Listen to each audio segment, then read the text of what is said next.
American president Donald ട്രംപിന്റെ തീരുവ യുദ്ധം ഇത് ശരിക്കും പറഞ്ഞാൽ നിയമവിരുദ്ധമാണെന്ന് അമേരിക്കയിലെ സുപ്രീം കോടതി തന്നെ പറയുകയാണ്.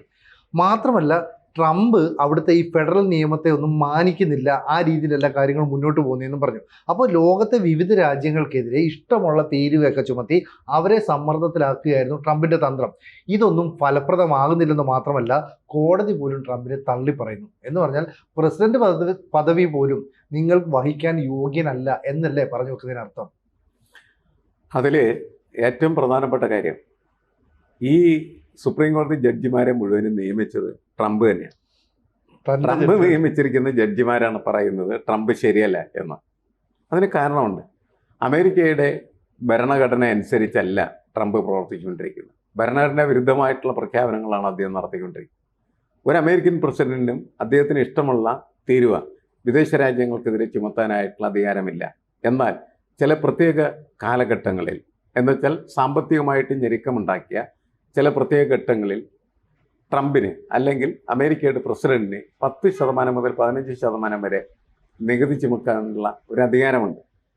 ആ അധികാരം ദുർവിനിയോഗം ചെയ്തുകൊണ്ടാണ് ഇപ്പോൾ അദ്ദേഹം എല്ലാ രാജ്യങ്ങൾക്കും ഉയർന്ന നികുതി നിശ്ചയിച്ച്, ഇന്ത്യക്കടക്കം. കാരണം നമ്മളെ നിരന്തരമായിട്ട് അദ്ദേഹം ഭീഷണിപ്പെടുത്തിക്കൊണ്ടിരുന്നത് എന്താണെന്ന് വെച്ചാൽ, നിങ്ങൾ റഷ്യയിൽ നിന്ന് എണ്ണ വാങ്ങിയാൽ നിങ്ങളുടെ നികുതി എന്ന് പറയുന്നത് 100% അങ്ങനെ പറയുക മാത്രമല്ല, അങ്ങനെ ചെയ്യുകയും ചെയ്യുന്ന ഒരാളാണ്. അപ്പോൾ ഇത് ഇന്ത്യയോട് മാത്രമല്ല, ലോകത്തുള്ള എല്ലാ രാഷ്ട്രങ്ങളോടും അദ്ദേഹം അങ്ങനെ ചെയ്തു. അങ്ങനെ ചെയ്യുമ്പോൾ ഉള്ള പ്രശ്നം എന്താണ്? ലോകരാഷ്ട്രങ്ങൾക്ക് പ്രശ്നം ഉണ്ടാകുന്നു എന്ന് മാത്രമല്ല, അമേരിക്കയിലെ പൗരന്മാർ അതിൻ്റെ ഇരകളായി മാറുന്നു എന്നുള്ളതാണ്. വിദേശ രാജ്യങ്ങളിൽ നിന്ന് അവർക്ക് ലഭ്യമാകുന്ന ചരക്കുകൾ, അവർ വാങ്ങിക്കുന്ന കൺസ്യൂമർ ഐറ്റംസ്, ബിസ്ക്കറ്റ് പോലെയുള്ള സാധനങ്ങൾ പോലും വലിയ വില കൊടുത്ത് അവർ വാങ്ങേണ്ടതായിട്ട് വരുന്ന ഒരു സാഹചര്യം വന്നപ്പോൾ അമേരിക്കയിൽ മൊത്തം സാധാരണക്കാരായിട്ടുള്ള ആളുകൾ ട്രംപിനെതിരായി മാറി. ഈ ട്രംപിനോട് എന്താണ് അമേരിക്കക്കാർക്ക് ഇത്ര പ്രിയം, വീണ്ടും എന്തുകൊണ്ട് ട്രംപിനെ വിജയിപ്പിച്ചു എന്ന് ചോദിക്കുന്ന സമയത്ത്, ഞാൻ അവിടെ ഒക്കെ താമസിച്ച പല ആളുകളുമായിട്ട് സംസാരിച്ച സമയത്ത് അവരിൽ നിന്ന് ലഭിച്ച ഒരു കാര്യം ഇതാണ്: ഈ അനധികൃതമായിട്ടുള്ള കുടിയേറുന്ന ആളുകൾ അവിടെ വരുത്തുന്ന പ്രശ്നങ്ങൾ. അത് നമുക്ക് അറിയാം. നമ്മളുടെ കേരളത്തിൽ ബംഗാളികളും ബീഹാറികളും ഒക്കെ വന്നു കയറി ഇപ്പോൾ പെരുമ്പാവൂരൊക്കെ എന്ന് പറഞ്ഞാൽ വലിയ പ്രശ്നങ്ങൾ സൃഷ്ടിക്കുന്നുണ്ട്. ഇതേപോലെയുള്ള വലിയ പ്രശ്നങ്ങൾ ഈ അനധികൃത കുടിയേറ്റക്കാർ അമേരിക്കയിൽ സൃഷ്ടിക്കുന്നുണ്ട്.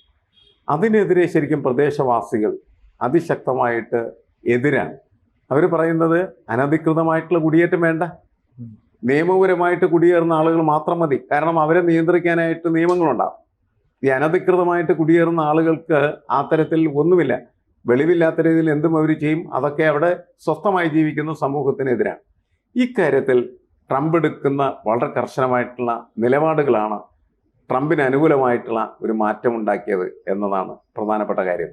പക്ഷേ മറ്റ് കാര്യങ്ങളിൽ ഈ അവർക്ക് സാധാരണക്കാരായിട്ടുള്ള ആളുകൾക്കും അതുപോലെ അമേരിക്കൻ പൗരന്മാർക്ക് മുഴുവനും പ്രശ്നമുണ്ടാക്കിക്കൊണ്ടിരിക്കുന്ന ഒരാളായിട്ട് ട്രംപ് മാറിയത് കൊണ്ടാണ് അവരതിനെതിരായത്. ആ വികാരം ഉൾക്കൊണ്ടുകൊണ്ടും അതേപോലെ തന്നെ സുപ്രീം കോടതിയിൽ കേസ് വരുന്ന സമയത്ത് സുപ്രീം കോടതി എങ്ങനെയാണ് വിധി പ്രസ്താവിക്കുന്നത്?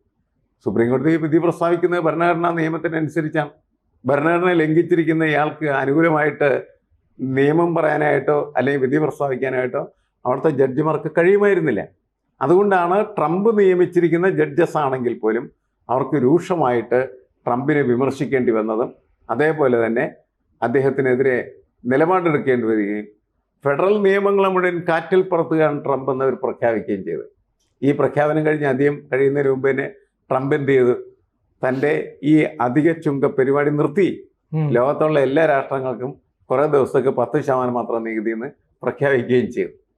ഇവിടെ ഡൊണാൾഡ് ട്രംപ് എന്ന് പറയുന്ന പ്രസിഡന്റ് പല രാജ്യങ്ങൾക്കുമെതിരെ തീരുവ ചുമത്തിയിരിക്കുകയാണ്. പക്ഷെ മുമ്പ് പല അമേരിക്കൻ പ്രസിഡന്റുമാരും ഉപരോധം സാമ്പത്തികമായിട്ട് രാജ്യങ്ങൾക്ക് മേലെ ഉപരോധം ചുമത്താം. അപ്പോൾ ഇതിനപ്പുറത്തേക്ക് തീരുവ ചുമത്തുന്നതിനുള്ള പ്രത്യേക അധികാരം തനിക്കുണ്ടെന്നാണ് ട്രംപ് പറയുന്നത്. പക്ഷേ അതിനുള്ള അധികാരം കോൺഗ്രസിനേ ഉള്ളൂ, അവിടുത്തെ പാർലമെന്ററി സമിതിക്കേ ഉള്ളൂ. പക്ഷേ അതിനപ്പുറത്തേക്ക് പ്രസിഡന്റിന് ചില പ്രത്യേക അധികാരങ്ങൾ ഉണ്ടെന്ന് പറഞ്ഞിട്ടുണ്ട്. ആരെങ്കിലും എതിർത്ത് കഴിഞ്ഞാൽ ഉടനെ നിങ്ങൾക്കെതിരെ 50% തീരുവ, ഉടനെ ഇന്ത്യക്കെതിരെ 100% തീരുവ, ഇതൊക്കെയാണ് പറയുന്നത്. 500% തീരുവ വരെ പ്രഖ്യാപിച്ചു. അപ്പോൾ ഇതൊക്കെ തീരുവ പ്രഖ്യാപിച്ചതോടുകൂടി പല കമ്പനികളും ഇങ്ങനെ കൂടുതൽ പണം നൽകേണ്ട അവസ്ഥയുണ്ട്. അങ്ങനെ 13,300 കോടി ഡോളർ വരെ US കൂടുതലായിട്ട് ലഭിച്ചു എന്നാണ് അവിടുത്തെ ട്രഷറി വകുപ്പിന്റെ കണക്കിലുള്ളത്. അങ്ങനെയാണെങ്കിൽ ഈ കമ്പനികളൊക്കെ പരാതിയുമായിട്ട് പോകുന്നു, വ്യക്തികൾ പരാതിയുമായിട്ട് പോയാൽ ഈ അധികമായി പിരിച്ചെടുത്ത പൈസ വീണ്ടും തിരിച്ചു കൊടുക്കേണ്ടി വരില്ലേ? അത് അമേരിക്കയെ വീണ്ടും ഒരു സാമ്പത്തിക പ്രതിസന്ധിയിലേക്ക് നയിക്കുകയും ചെയ്യില്ലേ?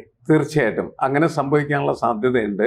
അതിൻ്റെ കരുതലിൻ്റെ അടിസ്ഥാനത്തിലായിരിക്കും ഇനി അവരെല്ലാം മുന്നോട്ട് പോവുക എന്ന് വേണം നമുക്ക് കരുതാനായിട്ട്. കാരണം ട്രംപ് എന്തുകൊണ്ടാണ് ഇങ്ങനെയുള്ള അതിക്രമങ്ങളിലേക്ക് കടന്നതെന്ന് ചോദിച്ചാൽ അമേരിക്ക ഇപ്പോൾ അനുഭവപ്പെട്ടിരിക്കുന്ന സാമ്പത്തികമായിട്ടുള്ള സമ്മർദ്ദം തന്നെയാണ്.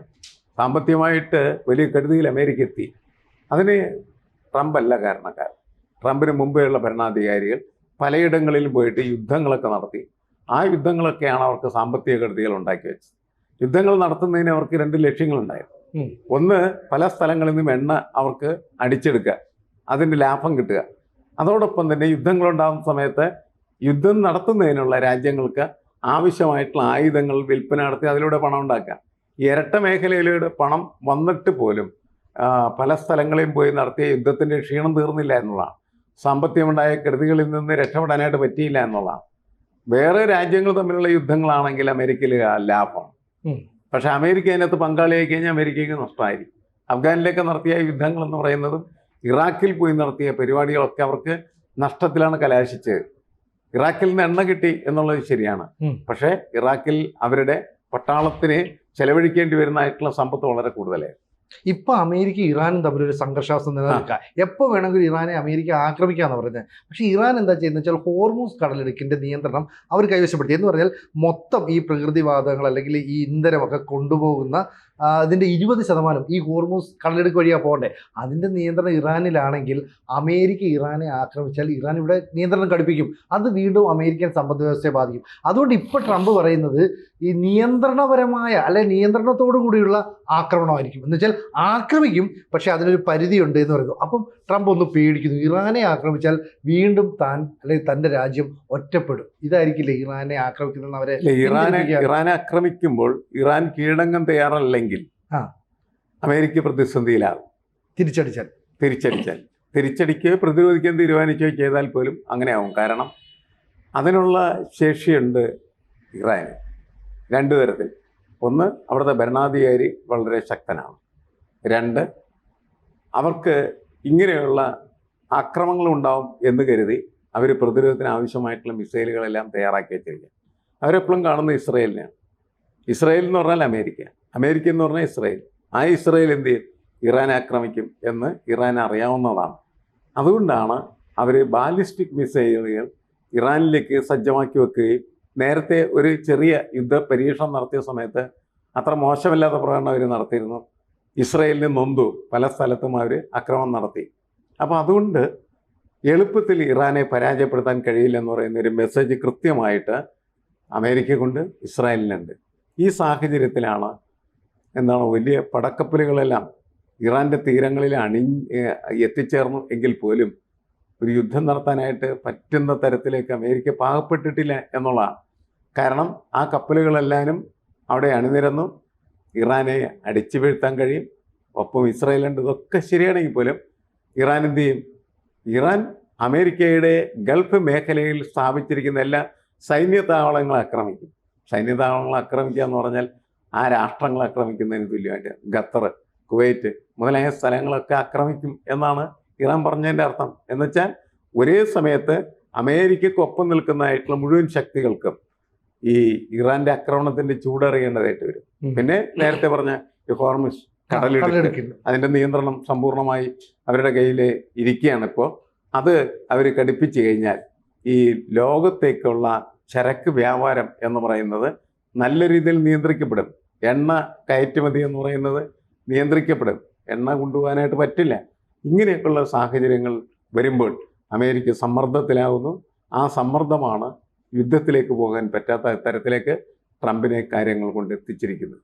ഇപ്പം അമേരിക്കയുടെ പ്രസിഡന്റായിട്ട് ഡൊണാൾഡ് ട്രംപിനെ വാഴ്ത്തിയ അദ്ദേഹത്തിന്റെ പാർട്ടിക്കാരുണ്ടല്ലോ, അവർ തന്നെ ഒരുപക്ഷെ പ്രസിഡന്റ് പദവിയിൽ നിന്ന് ട്രംപിനെ വലിച്ച് താഴെയിടുന്ന കാലം വിദൂരമല്ലെന്നും വേണമെങ്കിൽ നമുക്ക് ചിന്തിക്കാം, അല്ലേ? അങ്ങനെ, അതായത് അദ്ദേഹം അൺപോപ്പുലർ ആയിക്കൊണ്ടിരിക്കുക.